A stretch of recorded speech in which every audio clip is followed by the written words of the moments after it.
Hello and welcome back to the Moebius Chronicles. Today I wanted to do a bit of a follow-up from my recent video where I took a wide view at all of the Moebius art books published so far to then zero in on the three most interesting ones from a collector's standpoint. If you have not seen it yet, I will link it in the description below, but in short, the ones I put on the podium were these: Blueberries, and Fusions in third and second place, and the Max Ernst Catalogue as the clear winner. So for this video I decided to explain why the Max Ernst Catalogue is the best Moebius art book ever published, at least so far. There are three main aspects that I generally consider when choosing or reviewing an art book.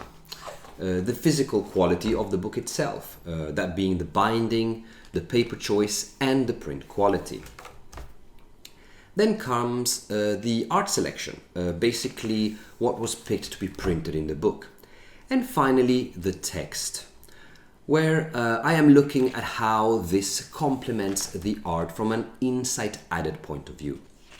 So in short, build, art and text. There have been many books that have done a great job at some of these three aspects, but rarely at all three together. An example of this is the TranseForme catalogue. Here it comes. Highly sought after book. It does a great job with its binding and variety of paper choices. A pretty good one in the art area, but disappoints on the textual part, with 1/3 of the book being wasted on random autoerotic digressions or a collage of poems that add nothing to the book itself.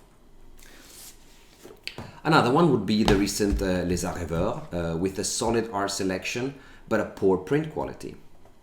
Or finally the Arzach 50th anniversary edition, which shot itself in the foot with a less than ideal matte paper choice, which negatively impacted the performance of the colors. Plus the fact that they decided to not add any bonus material or text despite being a collector's edition. And if you're interested, I reviewed all of these and will leave the links in the description below, as I do. Personally, striking a balance between all these aspects is very important for the final outcome. So I am very happy when I see a book which is properly curated and produced with this in mind.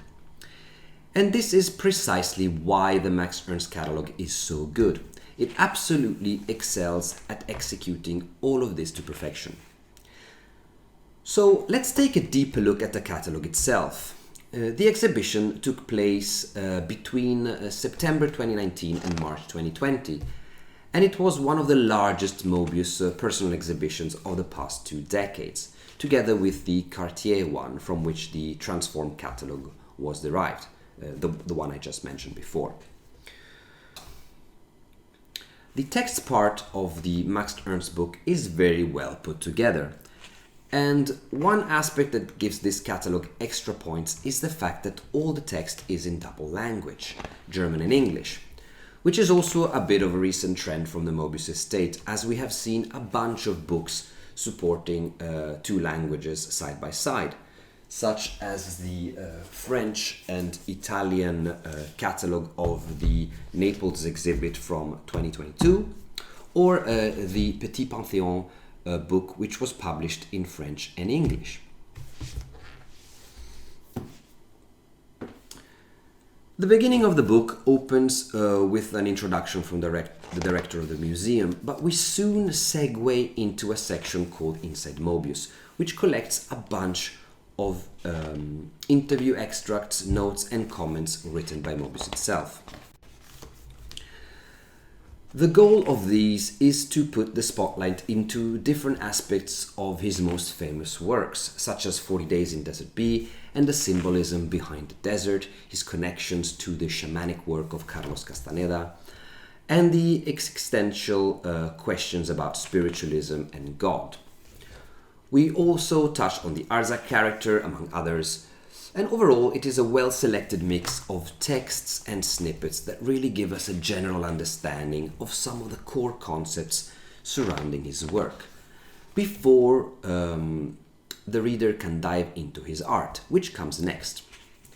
And by the way, I do love that they picked a semi-glossy paper, which really helps in making the colors pop, but not too glossy, so that the oils on your skin will leave permanent marks on the pages.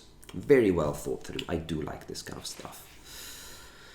This catalogue sports a fantastic selection of some of his best work, going from the 80s to the modern age. And on top of that, they really made an effort in picking work that has not been seen before.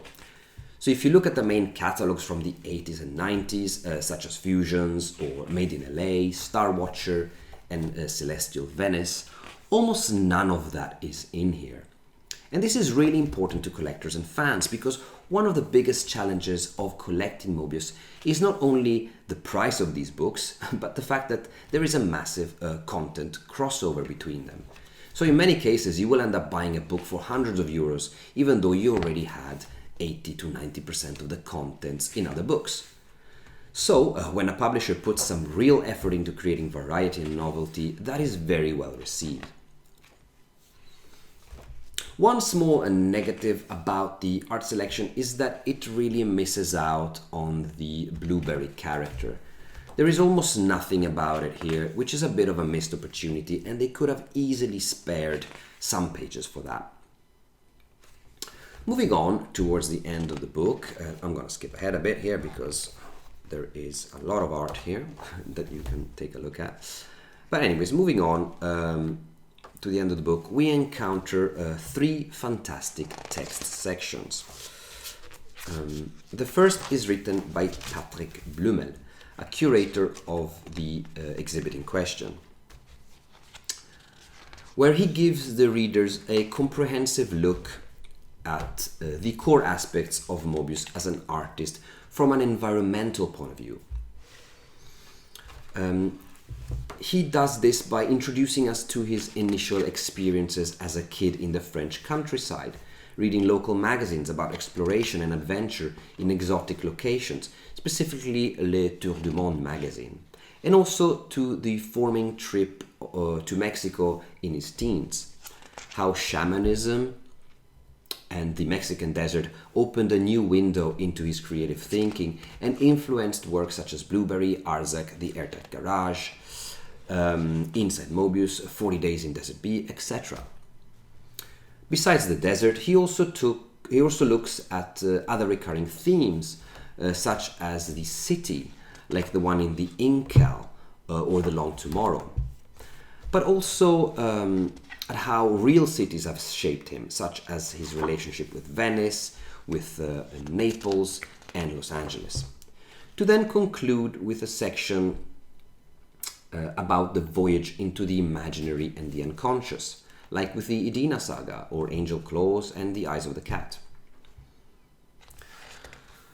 The next part is written by Friederike Voskamp, another curator for the Max Ernst Museum, which presents us with an analysis of how Moebius breaks the frame by creating visual transgressions, specifically focusing on how Moebius intertwines time and space, waking and dreaming, a constant game of transitions where the world he creates is always fluid. To bring the point home, she jumps into the work of The Airtight Garage and of the various sequels, looking specifically at how the story is never linear, but instead it presents multiple parallel and overlapping episodes.